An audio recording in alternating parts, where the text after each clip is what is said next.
Bab 3. Pelajaran 2. Mengapa mengajarkan melek finansial? Mengapa mengajarkan melek finansial pada anak-anak? Pada tahun 1990, sahabat terbaik saya, Mike, mengambil alih imperium bisnis ayahnya, dan kenyataannya melakukan pekerjaannya dengan lebih baik daripada ayahnya. Kami masih saling bertemu 1 atau 2 kali setahun dalam permainan golf. Dia dan istrinya lebih kaya daripada yang bisa Anda bayangkan. Imperium bisnis ayah yang kaya berada di tangan yang tepat dan hebat, dan Mike sekarang menyiapkan anaknya untuk menggantikan posisinya seperti yang dulu dilakukan oleh ayahnya pada kami. Pada tahun 1994, saya pensiun pada umur 47 tahun, dan istri saya, Kim, berumur 37 tahun. Pensiun bukan berarti tidak bekerja. Bagi saya dan istri saya, itu berarti bahwa kalau tidak ada perubahan besar yang tak terduga, kami bisa bekerja atau tidak bekerja, dan kekayaan kami tumbuh secara otomatis jauh di atas inflasi. Saya rasa ini berarti kebebasan. Aset saya cukup besar untuk bisa tumbuh sendiri. Ini tidak berbeda dengan menanam sebatang pohon. Anda menyiraminya bertahun-tahun dan kemudian suatu hari pohon itu tidak membutuhkan Anda lagi. Akar-akarnya sudah menjalar cukup jauh ke dalam tanah, sehingga bisa mencari makan sendiri. Maka pohon itu memberi naungan bagi kebahagiaan Anda. Mike memilih menjalankan imperium bisnis itu dan saya memilih pensiun. Ketika saya berbicara pada sekelompok orang, mereka sering bertanya apa yang akan saya rekomendasikan atau apa yang bisa mereka lakukan. Bagaimana mereka mulai? Adakah sebuah buku bagus yang bisa saya rekomendasikan? Apa yang harus mereka lakukan untuk menyiapkan anak-anak mereka? Apa rahasia untuk sukses? Bagaimana saya bisa menghasilkan uang jutaan? Saya selalu teringat akan artikel yang pernah diberikan kepada saya. Ceritanya begini. Usahawan terkaya. Pada 1932, sekelompok pemimpin kami yang paling hebat dan para usahawan terkaya mengadakan pertemuan di Hotel Edgewater Beach di Chicago. Di antara mereka yang hadir tampak Charles Schwab, pemimpin perusahaan baja terbesar, Samuel Insull, presiden perusahaan jasa publik terbesar di dunia, Howard Hobson, pimpinan perusahaan gas terbesar, Ivan Kruger, presiden International Match Corporation, salah satu perusahaan terbesar di dunia pada waktu itu, Leon Fraser, presiden Bank of International Settlements, Richard Whitney, presiden New York Stock Exchange, Arthur Cutten, dan Jesse Livermore, 2 spekulator saham terbesar, dan Albert Fall, anggota kabinet Presiden Harding. 25 tahun kemudian, 9 dari mereka yang tercantum di atas, nasibnya berakhir seperti berikut. Schwab meninggal tanpa uang sepeser pun setelah hidup selama 5 tahun dengan uang pinjaman. Insull meninggal tanpa uang di tanah asing. Kruger dan Cotton juga meninggal tanpa uang. Hobson menjadi gila. Whitney dan Albert Fall baru saja dilepaskan dari penjara. Fraser dan Livermore mati bunuh diri. Saya ragu apakah orang bisa mengatakan apa yang sesungguhnya terjadi pada mereka. Jika kita melihat tahun terjadinya, 1923, itu persis sebelum terjadinya kehancuran pasar dan depresi besar pada 1929, yang saya duga berpengaruh sangat besar pada orang-orang itu dan kehidupan mereka. Poinnya adalah begini. Sekarang kita hidup dalam zaman perubahan yang lebih besar dan lebih cepat daripada yang mereka alami. Saya menduga akan ada banyak ledakan dan kehancuran dalam 25 tahun mendatang yang kira-kira setara dengan kebangkitan dan keruntuhan yang dialami oleh mereka. Saya sangat prihatin bahwa terlalu banyak orang menaruh perhatian terlalu besar pada uang dan bukan pada harta mereka yang terpenting, yaitu pendidikan mereka. Jika orang disiapkan untuk bersikap fleksibel, berpikiran terbuka, dan terus belajar, mereka akan tumbuh semakin kaya melalui perubahan-perubahan itu. Jika mereka mengira bahwa uang akan memecahkan masalah mereka, saya khawatir orang-orang ini akan menjalani hidup yang berat dan buruk. Kecerdasan bisa memecahkan masalah dan menghasilkan uang. Memiliki uang tanpa kecerdasan finansial akan membuat uang itu cepat habis. Kebanyakan orang tidak bisa menyadari bahwa yang penting dalam hidup ini bukanlah berapa banyak uang yang bisa Anda hasilkan, tetapi berapa banyak uang yang bisa Anda simpan. Kita tentu pernah mendengar kisah-kisah tentang orang miskin yang memenangkan undian. Secara tiba-tiba mereka menjadi kaya raya, tapi tak lama kemudian jatuh miskin lagi. Mereka memenangkan undian atau lotre jutaan dolar, tapi dalam waktu singkat mereka kembali ke titik di mana mereka mulai. Atau kisah tentang para atlet profesional yang pada umur 24 tahun meraup uang jutaan dolar setahun dan tidur di bawah kolong jembatan pada umur 34 tahun. Dalam sebuah surat kabar yang saya baca ketika saya menulis buku ini, ada cerita tentang seorang pemain basket yang masih muda yang tahun lalu memiliki uang jutaan dolar. Sekarang, dia mengklaim teman-temannya, pengacara dan akuntan telah mengambil uangnya, dan saat ini dia bekerja di tempat cuci mobil dengan upah yang minim. Dia baru berumur 29 tahun. Dia dipecat dari tempat cuci mobil itu karena menolak untuk melepaskan cincin kemenangannya saat dia mengelap mobil. Ceritanya pun segera dimuat surat kabar. Dia naik banding atas PHK-nya itu, menggugat penderitaan dan diskriminasi yang dialami, dan bahwanya cincin itulah yang dia miliki. Dia mengatakan bahwa jika Anda mengambilnya, dia akan hancur. Dalam tahun 1997, saya mengetahui begitu banyak orang menjadi jutawan dalam waktu yang amat singkat. Inilah Roaring Twenties yang terjadi sekali lagi. Meskipun saya senang melihat banyak orang menjadi semakin kaya, saya cuma mau mengingatkan bahwa untuk jangka panjang, bukanlah berapa banyak yang Anda bisa hasilkan, tetapi berapa banyak yang bisa Anda simpan, dan untuk berapa generasi Anda bisa menyimpannya. Ketika orang-orang bertanya, di mana saya harus mulai? Atau katakan, bagaimana saya bisa menjadi kaya dengan cepat? Mereka seringkali sangat kecewa dengan jawaban saya. Saya hanya mengatakan kepada mereka apa yang dulu dikatakan ayah saya yang kaya ketika saya masih bocah. Jika kamu ingin menjadi kaya, kamu harus melek secara finansial. Gagasan itu dipompakan berulang-ulang dalam benak saya setiap kali kami bertemu. Seperti yang saya katakan, ayah saya yang berpendidikan menekankan pentingnya membaca buku, sementara ayah saya yang kaya menekankan keharusan untuk sungguh-sungguh melek secara finansial. Jika Anda hendak membangun Empire State Building, sebuah gedung pencakar langit di AS, hal pertama yang perlu Anda lakukan adalah menggali lubang yang dalam dan membuat fondasi yang kokoh. Jika Anda hendak membangun sebuah rumah di pinggiran kota, yang Anda perlukan hanyalah campuran batu dan semen sedalam 15 cm untuk fondasi. Celakanya, kebanyakan orang karena nafsu mereka yang begitu besar untuk menjadi kaya dalam waktu singkat, berusaha membangun Empire State Building dengan fondasi yang cuma 15 cm itu. Sistem sekolah kita, yang diciptakan pada zaman pertanian, masih percaya pada rumah tanpa fondasi. Lantai tanah masih digemari. Karena itu anak-anak lulus dari sekolah tanpa fondasi finansial yang real. Suatu hari, karena tidak bisa tidur dan terlilit utang, mereka duduk termenung sambil membayang-bayangkan impian Amerika di sebuah pinggiran kota dan memutuskan bahwa jawaban terhadap masalah finansial mereka adalah menemukan sebuah cara untuk menjadi kaya dengan cepat. Konstruksi untuk gedung pencakar langit mulai dibangun. Hal itu terjadi dengan cepat, bukan hanya di Empire State Building. Orang Amerika pun mempunyai The Leaning Tower of Suburbia. Mereka harus bekerja siang malam untuk mewujudkan impian itu. Bagi Mike dan saya di usia dewasa, dua pilihan kami itu dimungkinkan karena kami diajari untuk meletakkan dasar finansial yang kokoh ketika kami masih kanak-kanak. Sekarang, akuntansi mungkin merupakan pelajaran paling membosankan di dunia, mungkin juga yang paling membingungkan. Tetapi jika Anda ingin menjadi kaya, untuk jangka panjang, akuntansi merupakan pelajaran paling penting. Pertanyaannya adalah, bagaimana Anda menyampaikan dan mengajarkan pelajaran paling membosankan dan membingungkan ini kepada anak-anak? Jawabannya adalah sederhanakanlah. Pertama-tama ajarkanlah dalam bentuk gambar. Ayah saya yang kaya meletakkan dasar finansial yang kokoh pada Mike dan saya. Karena kami masih kecil, dia menciptakan sebuah cara yang sederhana untuk mengajar kami. Selama bertahun-tahun dia hanya melukis gambar dan menggunakan kata-kata.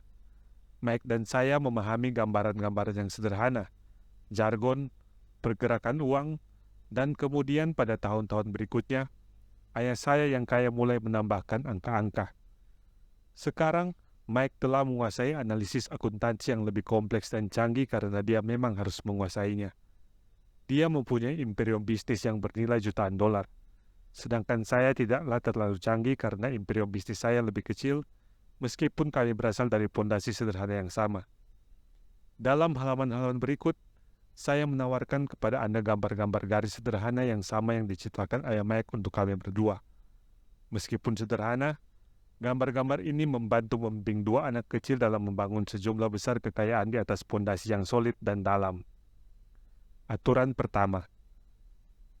Anda harus mengetahui perbedaan antara aset dan liabilitas, liability, kewajiban, dan membeli aset. Jika Anda ingin kaya, itulah yang perlu Anda ketahui. Itulah aturan nomor 1. Itulah aturan satu-satunya. Kedengarannya hal ini sederhana, tetapi kebanyakan orang tidak mempunyai gagasan seberapa dalam arti aturan ini. Kebanyakan orang berjuang mati-matian secara finansial karena mereka tidak tahu perbedaan antara aset dan liabilitas. Orang kaya menambah aset, orang miskin dan kelas menengah menambah liabilitas, tetapi mereka mengira itu adalah aset. Ketika ayah saya yang kaya menjelaskan hal ini kepada Mike dan saya, kami mengira dia sedang bercanda. Disinilah kami, remaja belasan tahun yang menunggu rahasia untuk menjadi kaya, dan inilah jawabannya. Begitu sederhana sehingga kami harus berhenti cukup lama untuk memikirkan hal itu. Apa itu aset? Tanya Mike. Jangan pusingkan hal itu sekarang, katanya. Biarkanlah ide ini mengendap dalam benak kalian. Jika kalian dapat memahami kesederhanaan, hidup kalian akan memiliki sebuah rencana dan hidup finansial kalian akan mudah. Ini sederhana. Itu sebabnya gagasan ini hilang. Maksud Bapak yang perlu kami ketahui hanyalah apa itu aset, memperolehnya dan kami akan kaya, tanya saya. Ayah yang kaya menganggukkan kepalanya. Begitu sederhana. Jika begitu sederhana, mengapa setiap orang tidak kaya, tanya saya. Ayah yang kaya tersenyum, karena orang tidak tahu perbedaan antara aset dan liabilitas. Saya ingat bahwa saya menanyakan, bagaimana orang dewasa bisa begitu bodoh? Jika hal ini sederhana, jika hal ini begitu penting, mengapa setiap orang tidak ingin mengetahuinya? Ayah saya yang kaya membutuhkan beberapa menit untuk menjelaskan apa itu aset dan liabilitas. Sebagai orang dewasa, saya punya kesulitan menjelaskan hal itu kepada orang dewasa lainnya. Mengapa? Karena orang dewasa lebih pandai. Dalam kebanyakan kasus, kesederhanaan gagasan itu luput dari kebanyakan orang dewasa karena mereka telah dididik secara berbeda. Mereka telah dididik oleh para profesional terdidik lainnya, seperti para bankir, akuntan, agen real estate, perencana finansial, dan sebagainya. Kesulitan muncul saat meminta orang dewasa untuk belajar melupakan, unlearn, atau menjadi anak-anak kembali. Seorang dewasa yang terpelajar seringkali merasa rendah kalau harus memperhatikan definisi yang terlalu sederhana. Ayah saya yang kaya percaya pada prinsip KISS. Keep it simple, stupid. Buatlah sederhana, bodoh. Maka dia membuatnya sederhana bagi dua anak muda. Dan cara itulah yang meletakkan pondasi finansial yang kokoh. Jadi apa yang menyebabkan kebingungan? Atau bagaimana sesuatu yang begitu sederhana menjadi begitu sulit? Mengapa orang mau membeli aset yang sesungguhnya adalah liabilitas? Jawabannya ditemukan dalam pendidikan dasar. Kami menaruh fokus pada kata melek dan bukan melek finansial, yang mendefinisikan sesuatu sebagai aset atau sesuatu sebagai liabilitas bukanlah kata-kata. Jika Anda tidak paham dan bingung, Anda harus melihat definisi kata aset dan liabilitas dalam kamus. Saya tahu definisi bisa dipahami bagi seorang akuntan terlatih, tetapi bagi orang kebanyakan hal itu tidak masuk akal. Sayangnya kita orang dewasa terlalu sering bangga untuk mengakui bahwa sesuatu tidak masuk akal. Kepada anak muda ayah saya yang kaya mengatakan, apa yang mendefinisikan aset bukanlah kata-kata tetapi angka-angka. Dan jika kalian tidak bisa membaca angka, kalian tidak punya dasar untuk bicara soal aset. Si ayah yang kaya akan mengatakan, dalam akuntansi, yang penting bukanlah angka, tetapi angka-angka itu bicara apa pada kalian. Ia hanya seperti kata-kata, ia bukan kata-kata, tetapi cerita yang dituturkan oleh kata-kata itu pada kalian. Banyak orang membaca tetapi tidak mengerti banyak. Ini disebut memahami bacaan. Dan kita semua mempunyai kemampuan berbeda bila menyangkut soal ini. Misalnya, baru-baru ini saya membeli sebuah VCR baru. Alat ini disertai buku instruksi yang menjelaskan bagaimana memprogram VCR. Yang saya inginkan hanyalah merekam acara TV kesukaan saya pada hari Jumat malam. Saya hampir gila ketika berusaha membaca dan memahami buku manual itu. Tidak ada yang lebih rumit ketimbang mempelajari cara memprogram VCR saya. Saya bisa membaca kata demi kata, tetapi saya tidak mengerti apapun. Saya mendapat nilai A untuk pengenalan kata-kata, tetapi saya mendapat F untuk pemahaman. Itulah yang terjadi ketika orang menghadapi laporan-laporan finansial. Jika kalian ingin kaya, kalian harus membaca dan memahami angka-angka. Saya mendengar hal ini ratusan kali dari ayah saya yang kaya. Dan saya juga mendengar orang kaya menambah aset, orang miskin dan kelas menengah menambah liabilitas. Begitulah cara ayah yang kaya memberitahukan perbedaan antara aset dan liabilitas. Kebanyakan akuntan dan ahli finansial tidak menyetujui definisi, tetapi gambar-gambar sederhana berikut ini adalah permulaan fondasi finansial yang kokoh bagi dua anak kecil. Untuk mengajar anak-anak yang belum berusia belasan tahun, ayah yang kaya membuat segala sesuatunya sederhana, menggunakan banyak gambar sebisa mungkin, kata-kata sedikit mungkin, dan tidak ada angka selama bertahun-tahun. Inilah pola arus kas sebuah aset. Kotak di atas adalah laporan rugi laba atau laporan untung rugi, income statement atau profit and loss statement. Gambar itu mengukur pemasukan dan pengeluaran, uang masuk atau uang keluar. Diagram yang di bawah adalah neraca, balance sheet. Disebut demikian karena laporan ini dianggap menyeimbangkan aset dan liabilitas. Banyak pemula di bidang finansial tidak mengetahui hubungan antara laporan rugi laba dan neraca. Hubungan itu sangat penting untuk dipahami. Penyebab utama kesulitan finansial adalah semata-mata tidak tahu perbedaan antara aset dan liabilitas. Penyebab kebingungan ditemukan dalam definisi dua kata. Jika Anda bingung dengan pelajaran ini, lihat saja kata aset dan liabilitas dalam kamus. Sekarang hal ini mungkin masuk akal bagi akuntan yang terlatih, tetapi bagi orang kebanyakan, hal itu seperti ditulis dalam huruf Mandarin. Anda membaca kata-kata itu dalam definisi, tetapi sulit atau tidak memahaminya. Maka seperti yang sudah katakan, ayah saya yang kaya memberitahukan pada dua anak muda bahwa aset menaruh uang ke dalam saku kalian. Bagus, sederhana, dan berguna. Inilah pola arus kas sebuah liabilitas. Karena aset dan liabilitas sudah didefinisikan lewat gambar, mungkin lebih mudah untuk memahami definisi saya dalam kata-kata. Aset adalah sesuatu yang menaruh atau memasukkan uang ke dalam saku saya. Liabilitas adalah sesuatu yang mengeluarkan uang dari saku saya. Inilah yang sungguh-sungguh perlu Anda ketahui. Jika Anda ingin kaya, habiskan hidup Anda dengan membeli aset. Jika Anda ingin miskin atau menjadi kelas menengah, habiskan hidup Anda dengan membeli liabilitas. Tidak mengetahui perbedaan kedua hal ini, itulah yang menyebabkan banyaknya pergumulan dan kesulitan finansial dalam hidup sehari-hari. Kebutahurufan, baik dalam kata maupun angka, adalah pondasi pergumulan finansial. Jika orang mempunyai kesulitan secara finansial, ada sesuatu yang tidak dapat mereka baca, baik dalam angka maupun kata. Sesuatu disalahpahami. Orang kaya adalah kaya karena mereka lebih melek dalam berbagai informasi yang berbeda ketimbang orang yang menderita secara finansial. Jadi jika Anda ingin menjadi kaya dan mempertahankan kekayaan Anda, amatlah penting untuk melek finansial, baik dalam kata maupun dalam angka.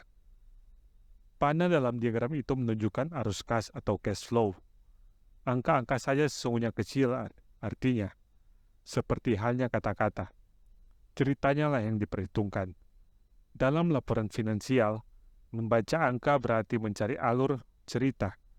Cerita tentang kemana kas mengalir.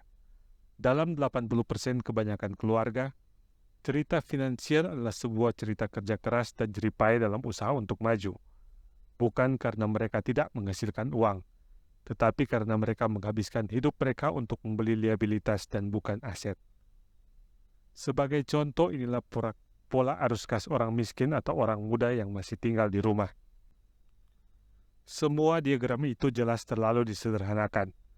Setiap orang jelas hidup dengan berbagai pengeluaran, paling tidak kebutuhan akan makanan, tempat tinggal, dan pakaian. Diagram-diagram itu menunjukkan arus kas dalam kehidupan orang miskin, kelas menengah, atau kaya. Arus kas itulah yang menuturkan sebuah cerita. Cerita tentang cara orang mengatur uang mereka. Apa yang mereka lakukan setelah mereka mendapatkan uang di tangan mereka. Alasan saya mulai dengan cerita orang-orang terkaya di Amerika adalah untuk mengilustrasikan kurangnya pemikiran pada begitu banyak orang. Kekurangan itu adalah bahwa uang akan memecahkan segala masalah mereka. Itulah sebabnya saya merasa ngeri bila saya mendengar orang bertanya pada saya bagaimana menjadi kaya dengan lebih cepat, atau di mana mereka mulai. Saya sering mendengar, saya banyak utang, jadi saya harus menghasilkan uang lebih banyak. Tetapi uang yang lebih banyak kerap kali tidak memecahkan masalah. Kenyataannya, hal itu malah mempercepat masalah. Uang kerap memperjelas kekurangan atau kelemahan manusiawi kita yang tragis. Uang seringkali menyoroti apa yang tidak kita ketahui. Itu sebabnya, begitu sering, seseorang yang tiba-tiba kejatuhan rezeki nomplok, misalnya saja warisan, kenaikan upah yang drastis, atau menang lotre, segera kembali ke kesulitan finansial yang sama. Bahkan terkadang lebih buruk daripada keadaan sebelum mereka menerima uang itu. Uang hanya menegaskan pola arus kas yang mengalir dalam kepala Anda. Jika pola Anda adalah menghabiskan segala sesuatu yang Anda peroleh, kemungkinan sangat besar kenaikan dalam uang kas akan berbuntut pada kenaikan dalam pengeluaran. Karena itu ada perumpamaan, orang bodoh dan uangnya adalah satu pesta besar. Saya sudah mengatakan berulang kali bahwa kita pergi ke sekolah untuk memperoleh keterampilan skolastik dan keterampilan profesional. Keduanya memang penting. Kita belajar menghasilkan uang dengan keterampilan profesional kita. Dalam tahun 1960-an, ketika saya masih di SMU, jika seseorang berhasil baik secara akademis di sekolah, orang langsung saja menduga bahwa murid yang cemerlang ini akan melanjutkan studinya untuk menjadi seorang dokter. Seringkali tak seorang pun bertanya pada anak itu apakah dia memang ingin menjadi dokter. Itu diasumsikan begitu saja. Karena dokter adalah profesi dengan upah finansial besar yang menjanjikan. Sekarang, dokter menghadapi tantangan finansial yang tidak saya harapkan akan terjadi. Sekalipun pada musuh terberat saya, seperti misalnya, menjamurnya perusahaan asuransi yang menguasai bisnis kesehatan, intervensi pemerintah, gugatan malpraktek, dan sebagainya. Sekarang, anak-anak ingin menjadi bintang bola basket, pegolf seperti Tiger Woods, jago komputer, artis, bintang rock, ratu kecantikan, atau pialang saham di bursa efek. Alasannya sederhana, karena di sana ada ketenaran, uang, dan prestis. Itulah sebabnya sangatlah sulit untuk memotivasi anak-anak bersekolah. Mereka tahu bahwa kesuksesan profesional tidak lagi hanya tergantung pada keberhasilan akademis, seperti yang dulu terjadi. Karena murid-murid meninggalkan sekolah tanpa keterampilan finansial, jutaan orang terdidik mengejar profesi mereka secara sukses, tetapi kemudian mendapati diri mereka berjuang setengah mati dalam hal finansial. Mereka bekerja lebih keras, tetapi tidak maju-maju juga. Apa yang hilang dari pendidikan mereka bukanlah cara menghasilkan uang, tetapi bagaimana membelanjakan atau menghabiskan uang. Apa yang Anda lakukan setelah mendapatkan uang? Ini disebut kecerdasan atau bakat finansial. Apa yang Anda lakukan dengan uang setelah Anda mendapatkannya? Bagaimana menyimpannya agar tidak diambil orang? Seberapa lama Anda menyimpannya? Dan seberapa keras uang itu bekerja untuk Anda? Kebanyakan orang tidak dapat menceritakan mengapa mereka bergumul secara finansial karena mereka tidak memahami arus kas. Seseorang bisa berpendidikan tinggi, sukses secara profesional, tetapi buta secara finansial. Mereka ini sering bekerja lebih keras daripada yang mereka perlukan karena mereka belajar bagaimana bekerja keras, tetapi tidak belajar bagaimana membuat uang mereka bekerja untuk mereka. Kisah tentang bagaimana pencarian impian finansial berubah menjadi mimpi buruk finansial. Gambar di bawah ini memperlihatkan orang yang bekerja keras mempunyai sebuah pola tertentu. Seorang pasangan muda yang baru menikah, bahagia, berpendidikan tinggi hidup bersama di salah satu apartemen sewaan yang sumpek. Mereka segera menyadari bahwa mereka dapat menabung uang karena dua orang dapat hidup sama murahnya seperti satu orang. Masalahnya adalah, Apartemen itu sumpek, terlalu kecil untuk mereka berdua. Mereka memutuskan untuk menabung uang mereka agar bisa membeli rumah impian mereka sehingga mereka bisa memiliki beberapa anak. Sekarang mereka memiliki 2 penghasilan, dan mereka mulai memfokuskan diri pada karir mereka. Pemasukan mereka mulai meningkat. Ketika pemasukan mereka naik, pengeluaran mereka juga naik terus. Pengeluaran nomor 1 bagi kebanyakan orang adalah pajak. Banyak orang berpikir itu adalah pajak penghasilan. Tapi bagi kebanyakan orang Amerika, pajak tertinggi mereka adalah jaminan sosial. Sebagai seorang karyawan, tampak seolah-olah pajak jaminan sosial ditambah dengan tarif pajak kesehatan besarnya sekitar 7,5%, tetapi sesungguhnya 15%, karena majikan harus memenuhi besarnya jumlah jaminan sosial. Intinya, ini adalah uang yang tidak dapat dibayarkan oleh majikan kepada Anda. Lebih dari itu semua, Anda masih harus membayar pajak penghasilan sejumlah yang dikurangkan dari upah Anda untuk pajak jaminan sosial melalui pemotongan pajak. Pemasukan atau penghasilan yang tidak pernah Anda terima karena langsung disetor untuk jaminan sosial melalui withholding. Pemotongan gaji pegawai oleh majikan untuk membayar pajak pendapatan negara bagian. Kemudian liabilitas mereka pun turun naik. Ini diperlihatkan sangat baik dengan kembali kepada pasangan muda yang kita sebut di atas.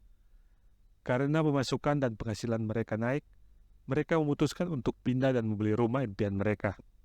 Setelah tinggal di rumah baru mereka mempunyai sebuah pajak baru yang disebut pajak properti, pajak bumi dan bangunan.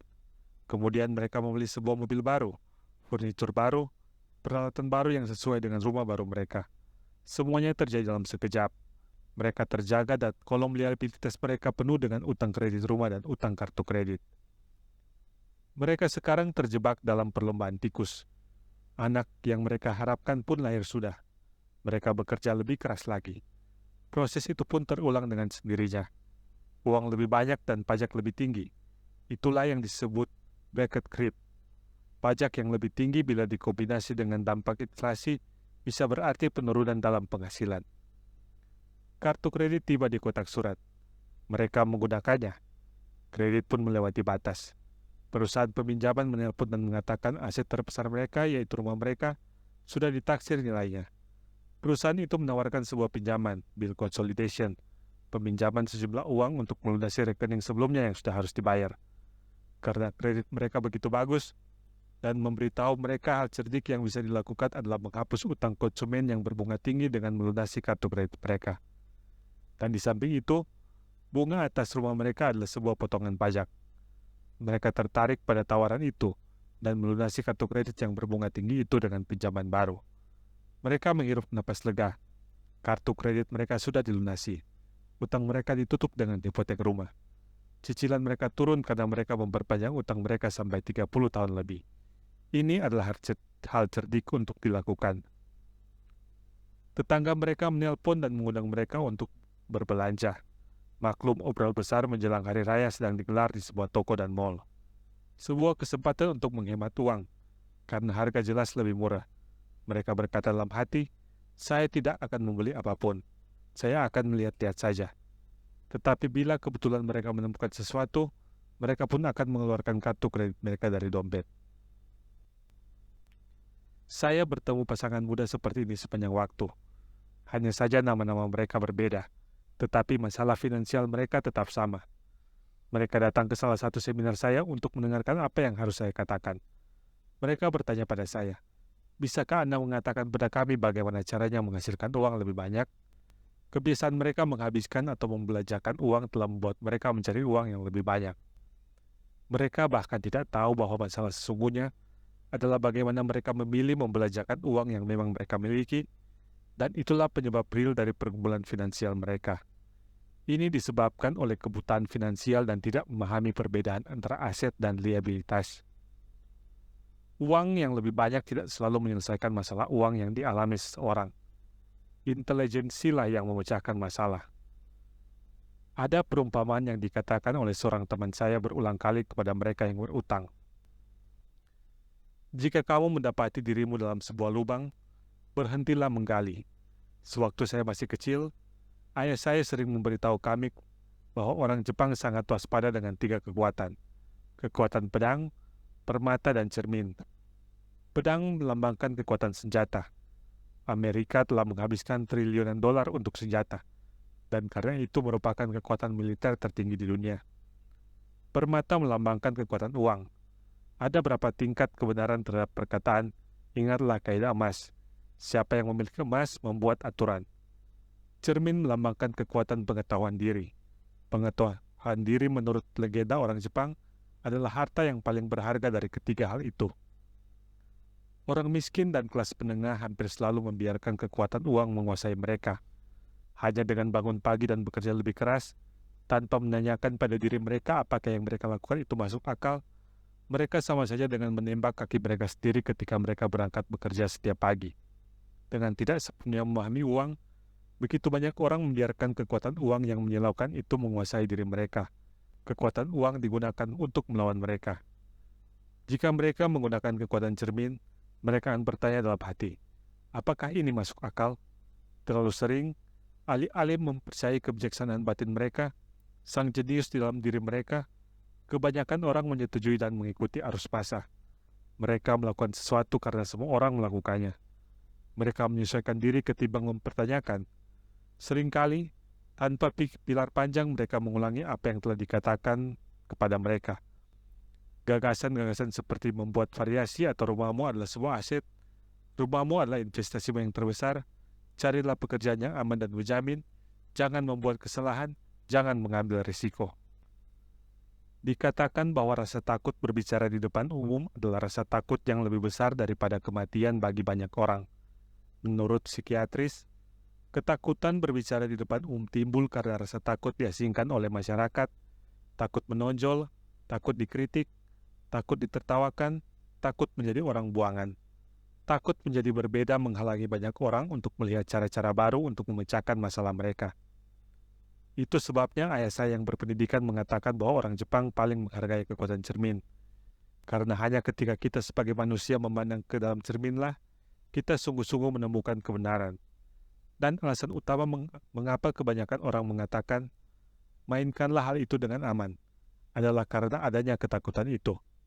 Itu berlaku dalam segala hal, dalam olahraga, hubungan suami istri, karir, uang. Ketakutan yang sama, takut diasingkan oleh komunitas menyebabkan orang menyesuaikan diri dan tidak mempertanyakan pendapat yang diterima umum atau tren yang populer. Rumahmu adalah sebuah aset. Dapatkan pinjaman bill consolidation dan keluarlah dari utang. Bekerjalah lebih keras. Ini adalah promosi. Suatu hari saya akan menjadi wakil direktur. Menabunglah. Bila gaji saya naik, saya akan membeli rumah yang lebih besar untuk keluarga kita. Reksadana itu aman. Banyak masalah keuangan yang besar disebabkan karena mengikuti arus massa dan berusaha menyamai keluarga salib. Terkadang, kita semua butuh bercermin dan bersikap jujur pada kebijaksanaan batin kita ketimbang pada rasa takut kita. Pada waktu Mike dan saya berumur 16 tahun, kami mulai mempunyai banyak masalah di sekolah. Kami bukan anak-anak nakal. Kami cuma mulai memisahkan diri dari kerumunan, dari massa. Kami bekerja untuk ayah Mike sepulang sekolah dan pada akhir pekan. Mike dan saya menghabiskan waktu berjam-jam setelah bekerja dengan duduk semeja dengan ayahnya sementara dia memimpin pertemuan dengan para bankir, pengacara, akuntan, broker, investor, manajer, dan karyawannya. Dia meninggalkan sekolah pada umur 13 tahun dan sekarang memimpin, menginstruksi, memerintah, dan menanyai orang-orang yang terdidik itu. Mereka selalu siap sedia dan merasa ngeri ketika dia tidak menyetujui pendapat atau omongan mereka. Dialah orang yang tidak mengikuti arus massa. Dia adalah orang yang mengakukan pikirnya sendiri dan membenci perkataan, kita harus melakukannya dengan cara ini karena inilah yang dilakukan oleh semua orang. Dia juga membenci kata-kata, tidak bisa. Jika Anda menginginkan dia melakukan sesuatu, katakan saja. Saya tidak mengira Anda dapat melakukannya. Mike dan saya belajar lebih banyak dengan duduk di dalam pertemuan dan rapatnya daripada yang kami pelajari selama bertahun-tahun di bangku sekolah, termasuk di bangku kuliah. Ayah Mike tidak dididik oleh sekolah, tetapi dia dididik secara finansial dan hasilnya adalah kesuksesan. Dia memberitahu kami berulang-ulang, orang yang pandai mempekerjakan orang yang lebih pandai daripada mereka. Karena itu, Mike dan saya beruntung menghabiskan waktu berjam-jam untuk mendengarkan dan dalam proses belajar dari orang yang pandai. Tetapi karena hal ini, Mike dan saya tidak dapat mengikuti dogma standar yang diajarkan oleh para guru kami, dan itu menimbulkan persoalan. Ketika seorang guru berkata, "Jika kalian tidak memperoleh ranking yang baik, kalian tidak akan bekerja dengan baik di dunia nyata." Mike dan saya cuma mengangkat alis. Ketika kami diberitahu untuk mengikuti serangkaian prosedur dan tidak menyimpang dari peraturan, kami bisa melihat bagaimana proses sekolah ini sesungguhnya mengerdilkan kreativitas. Kami mulai mengerti mengapa ayah kami yang kaya memberitahu bahwa sekolah dirancang untuk menghasilkan karyawan yang baik ketimbang menghasilkan majikan. Terkadang Mike atau saya akan menanyakan pada guru kami bagaimana segala sesuatu yang kami pelajari di sekolah dapat diterapkan, atau kami bertanya mengapa kami tidak pernah belajar soal uang dan bagaimana cara kerjanya. Terhadap pertanyaan terakhir ini, kami sering mendapat jawaban bahwa uang tidaklah penting, bahwa jika kami unggul dalam pendidikan kami, uang pun akan datang. Semakin kami mengetahui kekuatan uang, semakin jauh kami tumbuh dari guru-guru dan teman sekelas kami. Ayah saya yang berpendidikan tinggi tidak pernah menekan saya soal ranking saya di sekolah. Tetapi kami mulai beradu argumen soal uang. Pada waktu saya berumur 16 tahun, saya barangkali mempunyai pondasi yang lebih baik dalam uang daripada ibu atau ayah saya. Saya bisa memegang pembukuan. Saya mendengarkan akuntan pajak, pengacara perusahaan, bankir, broker real estate, investor, dan sebagainya. Ayah saya berbicara pada para guru. Suatu hari, ayah memberitahu saya mengapa rumah kami adalah investasinya yang paling besar. Sebuah argumen yang kurang enak terjadi ketika saya memperlihatkan pada ayah mengapa menurut saya sebuah rumah bukan sebuah investasi yang baik. Diagram di bawah ini mengilustrasikan perbedaan persepsi antara ayah saya yang kaya dan ayah saya yang miskin mengenai rumah mereka. Ayah yang satu berpikir bahwa rumahnya adalah aset, dan ayah satunya lagi berpikir bahwa rumahnya adalah liabilitas. Saya ingat ketika saya menggambar diagram berikut ini untuk memperlihatkan arus kas kepada ayah saya. Saya juga memperlihatkan kepadanya pengeluaran tambahan akibat memiliki rumah. Sebuah rumah yang lebih besar berarti pengeluaran yang lebih besar, dan arus kas terus keluar melalui kolom pengeluaran. Sekarang saya masih tertantang oleh gagasan bahwa rumah bukanlah sebuah aset. Saya tahu bagi banyak orang, rumah adalah impian mereka dan sekaligus investasi mereka yang terbesar.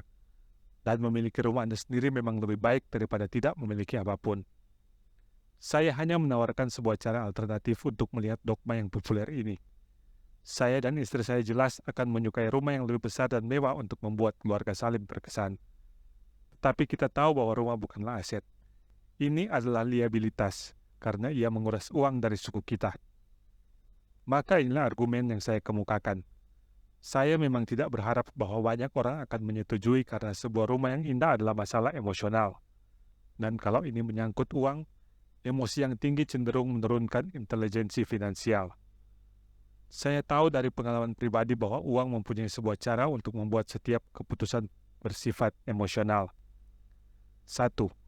Bila menyangkut rumah, saya menunjukkan bahwa kebanyakan orang bekerja sepanjang hidup mereka untuk membayar rumah yang tidak pernah mereka miliki. Dengan kata lain, kebanyakan orang membeli sebuah rumah baru setiap sekian banyak tahun, dan setiap kali membuat pinjaman baru berjangka 30 tahun untuk melunasi rumah sebelumnya. 2. Meskipun orang menerima pengurangan pajak untuk bunga atas pembayaran hipotek, mereka membayar semua pengeluaran mereka dengan uang setelah dipotong pajak, bahkan setelah mereka melunasi hipotek mereka. 3. Pajak properti. Orang tua istri saya kaget ketika pajak properti atas rumah mereka mencapai $1,000 per bulan. Ini terjadi setelah mereka pensiun, maka kenaikan ini membebani budget pensiunan mereka, dan mereka dipaksa untuk pindah rumah. 4. Harga atau nilai rumah tidak selalu naik.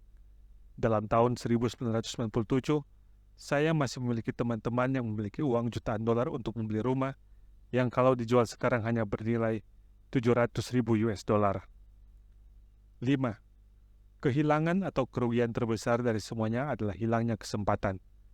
Jika semua uang Anda diinvestasikan dalam rumah, Anda mungkin dipaksa untuk bekerja lebih keras karena uang Anda terus mengalir keluar dari kolom pengeluaran ketimbang menambah kolom aset. Ini pola arus kas kelas menengah yang klasik. Jika sepasang suami istri yang masih muda hendak menempatkan lebih banyak uang ke dalam kolom aset mereka dari dini, Di tahun-tahun kemudian mereka akan hidup lebih mudah, terutama ketika mereka hendak menyekolahkan anak mereka ke perguruan tinggi. Aset mereka akan tumbuh dan akan tersedia untuk membantu menutup pengeluaran. Terlalu sering sebuah rumah hanya berfungsi sebagai alat untuk mendapatkan pinjaman ekuitas rumah untuk membayar pengeluaran yang menggunung. Ringkasnya, hasil akhir dalam memutuskan untuk memiliki rumah yang terlalu mahal, alih-alih untuk memulai sebuah portfolio investasi sejak dini, sangat mempengaruhi individu setidaknya dalam 3 cara berikut ini. 1. Kehilangan waktu. Sementara dalam kurun waktu itu nilai aset lain bisa berkembang. 2. Kehilangan kapital tambahan yang dapat diinvestasikan daripada untuk membayar pengeluaran pemeliharaan yang tinggi yang secara langsung berhubungan dengan rumah. 3. Kehilangan pendidikan. Terlalu sering orang memperhitungkan rumah, tabungan, dan program pensiun mereka sebagai segala yang mereka miliki dalam kolom aset mereka. Karena mereka tidak mempunyai uang untuk investasi, mereka lantas tidak berinvestasi. Mereka kehilangan pengalaman berinvestasi. Kebanyakan orang tidak pernah menjadi apa yang oleh dunia investasi disebut investor canggih. Dan investasi terbaik biasanya pertama kali dijual kepada investor canggih yang kemudian berkeliling dan menjualnya kepada orang-orang yang memainkannya dengan aman. Laporan finansial pribadi ayah saya yang berpendidikan memperlihatkan dengan sangat baik kehidupan seorang yang berada dalam perlombaan tikus. Pemasukannya selalu diikuti oleh pengeluaran. Dia tidak pernah bisa berinvestasi dalam aset. Akibatnya, liabilitasnya seperti hipotek dan utang-utang kartu kreditnya lebih besar daripada asetnya. Gambar berikut ini bernilai ribuan kata. Laporan finansial ayah saya yang berpendidikan, aset lebih kecil daripada liabilitas. Di sisi lain, laporan finansial pribadi ayah saya yang kaya mencerminkan hasil dari sebuah kehidupan yang didedikasikan untuk berinvestasi dan meminimalkan liabilitas. Laporan finansial ayah saya yang kaya, aset lebih besar daripada liabilitas. Peninjauan atas laporan finansial ayah saya yang kaya merupakan alasan mengapa orang kaya semakin kaya. Kolom aset menghasilkan lebih dari sekedar pemasukan yang cukup untuk menutup pengeluaran. Dengan keseimbangan yang diinvestasikan kembali ke dalam kolom aset terus tumbuh dan karena itu, masukan yang dihasilkannya juga tumbuh bersamanya. Hasilnya, orang kaya semakin kaya. Kelas menengah mendapati dirinya terus-menerus bergumul secara finansial. Pemasukan utama mereka adalah lewat upah atau gaji. Dan ketika upah mereka naik, begitu pula pajak mereka. Pengeluaran mereka cenderung naik dengan kenaikan yang sama seperti naiknya gaji mereka. Begitulah ungkapan perlombaan tikus. Mereka memperlakukan rumah mereka sebagai aset utama mereka, bukannya menginvestasikan dalam aset yang menghasilkan pemasukan. Pola memperlakukan rumah Anda sebagai sebuah investasi dan filosofi bahwa kenaikan upah berarti Anda dapat membeli rumah yang lebih besar atau membelanjakan uang lebih banyak adalah pondasi masyarakat zaman ini yang dililit utang. Proses pembelajaran yang pertama ini menjerumuskan banyak keluarga ke dalam utang yang lebih besar dan ke dalam ketidakpastian finansial yang lebih besar pula. Sekalipun mereka mungkin meningkat dalam pekerjaan mereka dan menerima kenaikan upah secara teratur, kehidupan yang berisiko tinggi ini disebabkan oleh lemahnya pendidikan finansial. Hilangnya pekerjaan massal pada tahun 1990-an di Amerika, perampingan banyak perusahaan, telah memperjelas betapa goyahnya kelas menengah secara finansial. Tiba-tiba, program pensiun perusahaan diganti dengan program jaminan sosial. Jaminan sosial jelas bermasalah dan tidak dapat dipandang sebagai sebuah sumber untuk masa pensiun. Kepanikan pun terjadi pada kelas menengah. Hal yang baik sekarang ini adalah bahwa banyak dari mereka telah memahami masalah itu dan membeli reksadana. Kenaikan dalam investasi ini sangat bertanggung jawab atas pengerahan besar-besaran yang kita lihat dalam bursa saham. Sekarang, semakin banyak reksadana diciptakan oleh kelas menengah untuk menjawab kebutuhan. Reksadana itu populer karena menggambarkan keterjaminan. Rata-rata pembeli reksadana terlalu sibuk bekerja untuk membayar pajak dan hipotek, menabung untuk kuliah anak-anak mereka, dan melunasi kartu kredit.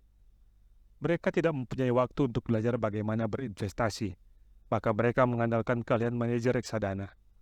Juga karena reksadana bersama mencakup banyak bentuk investasi yang berbeda, mereka merasa uang mereka lebih aman karena didiversifikasikan. Kelompok kelas menengah ini menganut dogma diversifikasi beraneka ragam yang dikarang oleh broker reksadana dan perencana finansial. Mainkanlah uang Anda dengan cara yang aman. Hindarilah risiko. Tragedi realnya adalah bahwa kurangnya pendidikan finansial sejak awal ternyata menciptakan risiko yang dihadapi oleh rata-rata orang kelas menengah. Alasan mereka memainkan uang dengan aman adalah karena posisi finansial mereka lemah, meskipun dalam keadaan terbaik. Neraca mereka tidak seimbang. Mereka dibebani oleh liabilitas, tanpa aset real yang menghasilkan pemasukan.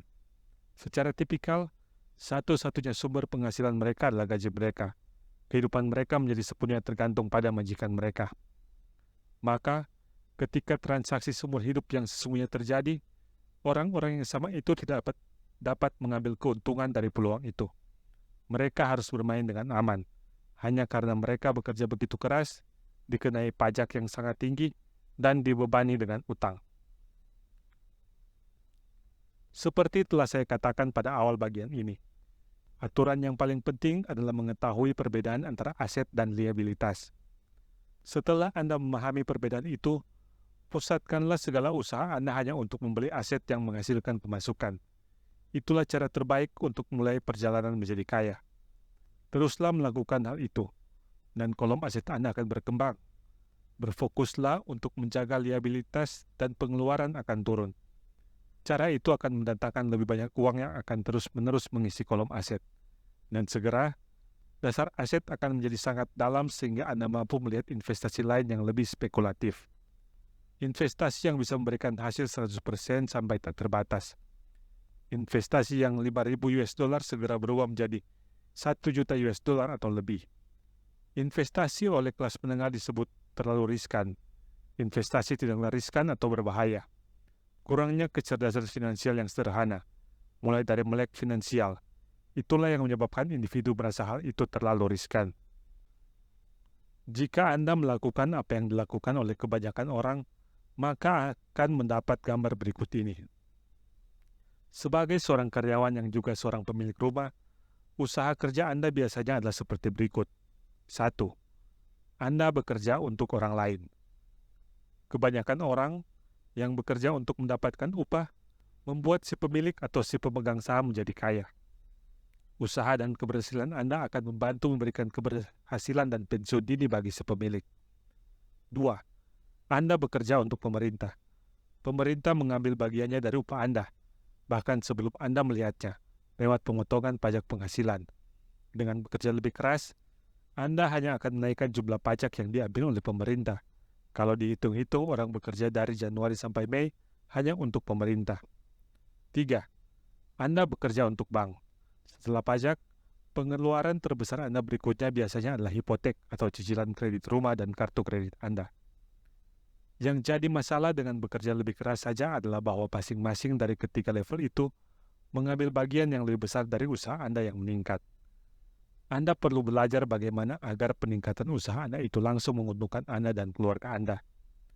Setelah Anda memutuskan untuk berkonsentrasi pada mengurus bisnis Anda sendiri, bagaimana Anda menetapkan tujuan-tujuan Anda? Bagi kebanyakan orang, mereka harus menjaga profesi mereka dan bersandar pada upah mereka untuk mendanai pembelian aset mereka. Ketika aset mereka berkembang, bagaimana mereka mengukur tingkat kesuksesan mereka? Kapankah seseorang menyadari bahwa mereka kaya, bahwa mereka makmur? Setelah mempunyai definisi saya sendiri untuk aset dan liabilitas, saya juga mempunyai definisi saya sendiri untuk kekayaan. Sebenarnya saya meminjamnya dari seorang bernama Buckminster Fuller. Sebagian memanggilnya dukun, dan yang lain memanggilnya jenius yang hidup. Bertahun-tahun yang lalu dia menjadi bahan pembicaraan semua arsitek karena dia mengajukan permohonan hak paten untuk kubah geodesik pada tahun 1961. Dalam permohonan itu, Fuller juga mengatakan sesuatu tentang kekayaan. Pertama-tama memang sangat membingungkan, tetapi setelah membacanya beberapa saat, hal itu mulai masuk akal. Kekayaan atau kemakmuran adalah kemampuan seseorang untuk hidup terus melewati begitu banyak hari di depan. Atau jika saya berhenti bekerja hari ini, berapa lama saya dapat bertahan hidup? Tidak seperti kekayaan bersih, net worth. Perbedaan antara aset dan liabilitas Anda yang sering penuh dengan sampah yang mahal dan berbagai pendapat tentang apa yang berharga, definisi ini menciptakan kemungkinan untuk mengembangkan ukuran yang sungguh-sungguh akurat. Saya sekarang dapat mengukur dan tahu betul di mana saya berada dalam tujuan saya untuk menjadi mandiri secara finansial. Walaupun kekayaan bersih seringkali mencakup aset yang tidak menghasilkan arus kas, seperti benda yang Anda beli yang sekarang terletak di garasi, kekayaan mengukur berapa banyak uang yang ada dihasilkan oleh uang Anda dan, karena itu, daya hidup dan daya tahan finansial Anda. Kekayaan adalah besarnya arus kas di kolom aset dibandingkan dengan kolom pengeluaran. Kita lihat dengan sebuah contoh. Misalkan saja besarnya arus kas di kolom aset saya $1.000 sebulan, dan saya mempunyai pengeluaran $2.000 bulan. Apa kekayaan saya? Mari kita kembali kepada definisi Buckminster-Fuller. Dengan menggunakan definisinya, saya dapat bertahan hidup beberapa hari ke depan. Kita asumsikan 1 bulan itu 30 hari. Dengan definisi itu, saya mempunyai cukup arus kas untuk setengah bulan, 15 hari. Kalau saya menerima $2.200 arus kas sebulan dari aset saya, maka saya akan berkecukupan. Jadi saya belum kaya, tapi saya berkecukupan. Sekarang saya mempunyai lebih banyak penghasilan yang berasal dari aset setiap bulan dibandingkan dengan pengeluaran bulanan saya. Jika saya ingin menaikkan pengeluaran saya, pertama-tama saya harus meningkatkan arus kas dari aset untuk mempertahankan tingkat kecukupan ini. Perhatikanlah bahwa pada poin inilah saya tidak lagi bergantung pada upah saya. Saya telah berfokus pada dan berhasil dalam membangun kolom aset yang membuat saya mandiri secara finansial. Jika saya meninggalkan pekerjaan saya hari ini juga, saya akan mampu menutup semua pengeluaran bulanan saya dengan arus kas dari aset saya. Tujuan saya berikutnya adalah menginvestasikan kembali kelebihan arus kas dari aset saya ke dalam kolom aset. Semakin banyak uang yang masuk ke dalam kolom aset, semakin tumbuhlah kolom aset saya. Semakin aset saya tumbuh, semakin besar pula arus kas saya. Dan sejauh saya menjaga pengeluaran saya lebih kecil daripada arus kas dari aset itu, saya akan tumbuh lebih kaya, dengan penghasilan yang semakin banyak dari sumber-sumber lain ketimbang kerja fisik saya. Ketika proses investasi kembali ini terus berlanjut, saya aman di jalan saya untuk menjadi kaya. Definisi kaya aktual ada di mata orang yang melihatnya. Anda tidak pernah dapat menjadi terlalu kaya. Ingatlah pengamatan sederhana ini. Orang kaya membeli aset. Orang miskin hanya mempunyai pengeluaran. Kelas menengah membeli liabilitas yang mereka pikir sebagai aset. Jadi bagaimana saya mulai mengurus dan perhatikan bisnis saya sendiri? Apa jawabannya? Dengarlah apa yang dikatakan oleh pendiri McDonald's.